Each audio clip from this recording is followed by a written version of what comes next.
اتنا پتلا وہ لباس پہنتی تھی، اس لیے اس عذاب میں وہ گرفتار کر دی گئی۔ میں پوچھنا چاہتا ہوں اے اسلام کی مقدس شہزادیوں، تمہارا جسم بہت نازک ہے، تم بہت کمزور ہو، تمہیں صنف نازک کہا گیا ہے۔ مرد تو مرد ہے، اگر اللہ اپنا عذاب پتھر اور پہاڑوں پر ڈال دے تو پہاڑ بھی اللہ کے عذاب کو برداشت نہیں کر سکتے۔ میری بہنوں، تم اللہ کے عذاب کو کیسے برداشت کر سکو گی؟ تمہارا یہ نازک وجود اللہ کے عذاب کو کس قدر برداشت کرنے کی طاقت رکھتا ہے، ذرا سوچو تو صحیح۔ آج تم اپنے حسن کی نمائش کر رہی ہو، آج تم باریک اور پتلے کپڑے پہن کر کے اپنے حسن کو دنیا کے سامنے ظاہر کر رہی ہو، کیا تمہیں ڈر نہیں لگتا یہ تمہارا حسن زیادہ دن تک تمہارے پاس نہ رہ سکے گا؟ جوانی کتنے دن کے لیے آتی ہے؟ جوانی آتی ہے جانے کے لیے، جوانی آتی ہے ختم ہونے کے لیے۔ زیادہ سے زیادہ جوانی 10 سے 15 سال تک تمہارے پاس رہے گی۔ اپنی جوانی کی عمر میں تم اپنے حسن کی نمائش کر لو، تم اپنے حسن کی خوب نمائش کرو گی۔ اس کے بعد پھر کیا ہے؟ جس حسن کی تم نمائش کر رہی ہو، یہ نمائش تمہارا کرنا اسی تمہارے خوبصورت چہرے کو کبھی قبر کے کیڑے کھائیں گے، کبھی قبر کی مٹی کھائے گی۔ اپنی بڑی بڑی آنکھوں میں کاجل لگا کر، اپنی خوبصورت آنکھوں میں کاجل لگا کر بار بار آئینوں کو دیکھتی ہو اور بار بار عورتوں پہ فخر محسوس کرتی ہو کہ میری آنکھیں اتنی خوبصورت ہے، میرا چہرہ اتنا خوبصورت ہے۔ ارے نادانو، تمہارے خوبصورت چہرے کی حقیقت کیا ہے؟ اگر تمہارے چہرے پر چند پھنسیاں نکل آئے تو تمہارا شوہر بھی تمہاری طرف نگاہ اٹھا کر دیکھنے کو تیار نہ ہوگا، مگر اللہ اکبر، اس دنیا کے اندر اپنے چہرے کو حسین بنانے کے لیے، اپنے چہروں کو خوبصورت بنانے کے لیے اس قدر اہتمام کرتی ہو اور خوبصورت چہرے پہ اتنا مٹک مٹک کر اتراتی ہو، یہ تمہارا خوبصورت چہرہ قبر کے اندر 3 دن کے اندر بگڑ جائے گا، 3 دن کے اندر اسے قبر کے کیڑے کھائیں گے۔ حضرت سعید ابن مسیب رحمت اللہ تعالی علیہ فرماتے ہیں، جب حضرت علی مرتضیٰ کے ساتھ میں قبرستان گیا تو میں نے جانے کے بعد کیا دیکھا؟ علی مرتضیٰ نے قبر والوں کو سلام کیا اور سلام کرنے کے بعد پوچھا، اے قبر والوں، تمہارا کیا حال ہے، تمہاری کیا کیفیت ہے؟ تو ایک قبر سے آواز آئی، علی کیا پوچھتے ہو؟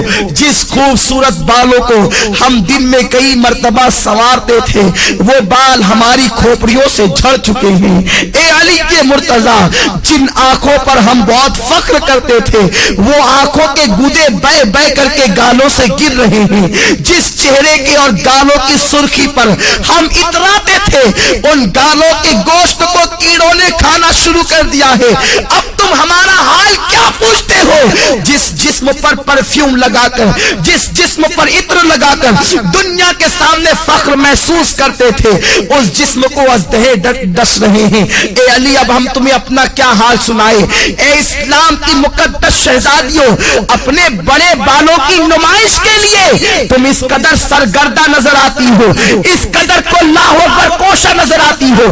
یہ تمہارے بال تمہاری قبر میں جھڑ جائیں گے، یہ تمہاری آنکھیں اسے قبر کے بچھو کھائیں گے، حشرات الارض اسے کھائیں گے۔ اور اللہ کے رسول تو یہاں تک فرماتے ہیں، آج عورتیں اپنے حسن کا غلط استعمال کر کے کبھی کسی غیر محرم لڑکے سے محبت کا پیغام دیتی نظر آتی ہے، پیار و محبت کے نام پر اجنبی لڑکوں سے دوستی کرتی نظر آتی ہے، اور یہ آج فیشن بن چکا ہے، اسے عیب نہیں سمجھا جاتا۔ وہ عورتیں کان کھول کر سن لے جو لوگوں سے غلط تعلقات قائم کرتی ہیں۔ فرمایا گیا جن عورتوں نے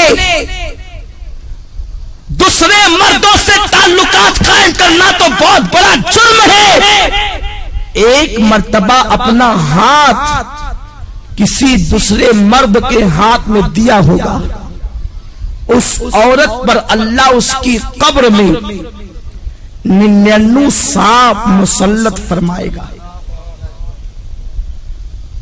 اور اس میں سے ایک سانپ کی طاقت کا عالم یہ ہوگا کہ وہ سانپ اگر سانس لے دنیا میں، وہ سانپ اگر دنیا میں سانس لے تو اس کی سانس کی گرمی سے پوری دنیا کے انسان مر جائے،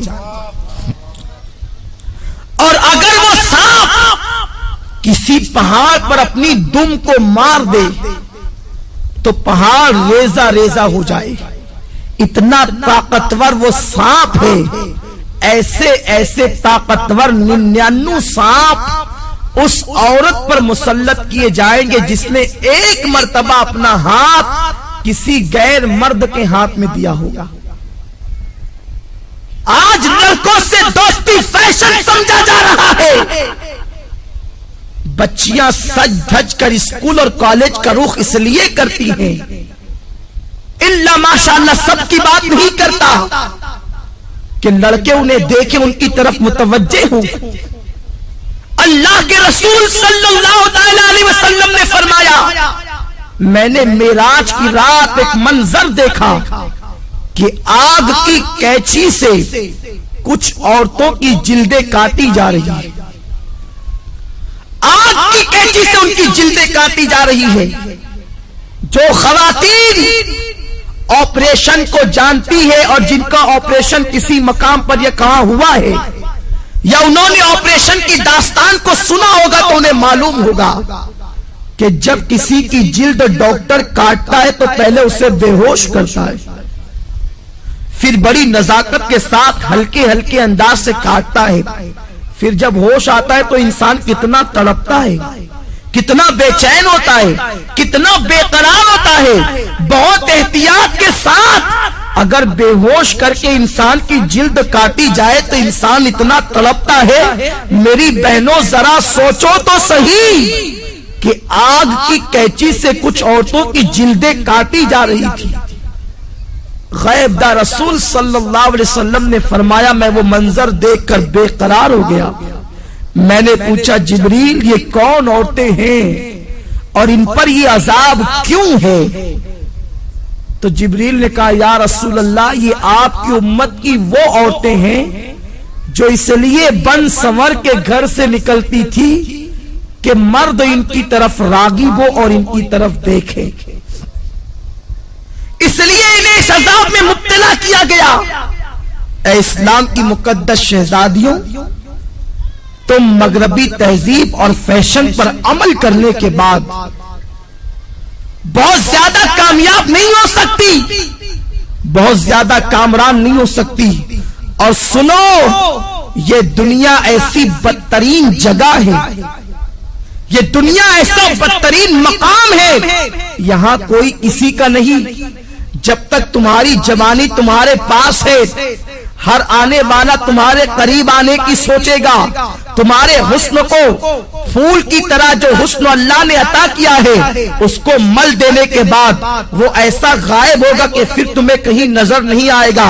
آج کل یہ باتیں بھی سننے میں آ رہی ہے کہ یہ چیز بھی فیشن بنتی جا رہی ہے کہ ایک عورت شوہر کے ہونے کے باوجود دوسروں کی طرف نگاہ کرتی ہے، یا دوسروں کے بہلانے پھسلانے پر، کبھی زیور کے لالچ دینے پر، کبھی دولت کی لالچ دینے پر، کبھی کاروں میں اور بائک پر گھومنے کی لالچ دینے پر عورتیں پھسل جاتی ہے۔ دراصل غلطی عورتوں کی نہیں ہے، اس لیے کہ یہ بیچاری ناقص العقل ہے، بہت جلدی کسی کے پھندے میں آ جاتی ہے، بہت جلدی کوئی نے استعمال کر جاتا ہے، بہت جلدی کوئی نے یوز کر لیتا ہے۔ مگر میری بہنوں، میری بات کا برا نہ ماننا، میں تمہارے نبی کا نواسا اور تمہارا چھوٹا سا بھائی ہوں، میں تمہاری خیر خواہی کے لیے یہ باتیں عرض کر رہا ہوں، ورنہ عورتیں یہ نہ کہیں کہ منبر پر بیٹھ کر ہم سے یہ کیا باتیں کہی جا رہی ہے۔ میں یہ نہیں کہتا کہ اجتماع میں آنے والی ساری عورتیں بری ہیں، میں یہ باتیں صرف اس لیے کہہ رہا ہوں کہ جو بری عورتیں ہیں تم جا کر کے ان عورتوں کو یہ باتیں بتاؤ تاکہ وہ استعمال ہونے سے بچ جائیں، تاکہ وہ غلط کاموں سے بچ جائیں۔ میری بہنوں، میں تم سے پوچھنا چاہتا ہوں، تمہارے پاس جوانی زیادہ دن تک رہنے والی نہیں ہے، 10 سے 15 سال تک تمہاری جوانی تمہارے پاس رہے گی۔ اور سنو، اللہ کے رسول صلی اللہ تعالی علیہ وسلم نے فرمایا،